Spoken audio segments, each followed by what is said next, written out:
টাকা পয়সা ধন সম্পদ এগুলো আপনার কারোরই মন ভরে না।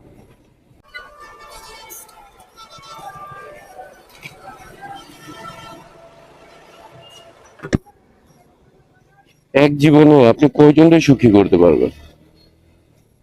কয়জনকে আপনি সুখী করতে পারবেন? ধরেন হচ্ছে আপনি একলা মানুষ, আপনি যখন দেখবেন যে আপনার ফ্যামিলিরে সুখী করতে গিয়ে, বাপ মারে সুখী করতে গিয়ে, বাপ মার মন রাখতে গিয়ে আপনার ওয়াইফের মন রাখতে পারবেন না।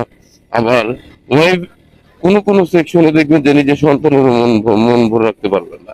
এখন কথা হচ্ছে যে এক জীবনে আপনি কয়জনকে সন্তুষ্ট করতে পারবেন? টাকা পয়সা ধন সম্পদ এগুলো আপনার কারোরই মন ভরে না, কারো মন ভরে না। আপনি যত ইনকাম করবেন ঠিক ততই আপনার চাহিদা বেড়ে যাবে, যত ইনকাম করবেন ততই আপনার খরচ বেড়ে যাবে। ঠিক আছে, এখন কথা হলো আপনি কতটুকু ইনকাম করবেন ভাই, সবার মন রক্ষা করতে পারবেন না যেহেতু, তাহলে আপনার ঠিক যতটুকুই দরকার ততটুকুই আপনি ইনকাম করেন। আপনি সব বিষয়ে টান টান রাখাটাই ভালো।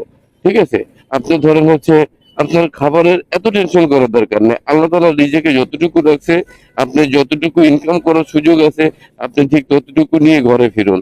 ঠিক আছে, দুই বেলা দুই মুঠো খাবার নিয়ে পেট ভরে থাকলে এইটাই হলো এনাফ, এর থেকে বেশি কিছু দরকার নেই। এখন কথা হচ্ছে যে জীবনে যদি আপনি বেঁচে চলতে হয় আপনার যতটুকু দরকার ঠিক ততটুকুই খান। আর সবাইরে সন্তুষ্ট করার কোনো দরকার নাই, সবাইরে আপনি পেট ভরতে পারবেন না, সবাই পেট ভরতে পারবেন না। কারণ হচ্ছে সবাই পেট ভরতে গেলে আপনার হয়তো খারাপ পথ বা দুর্নীতি যে পথটা আছে সেটা বেছে নিতে হবে, আর নয়তো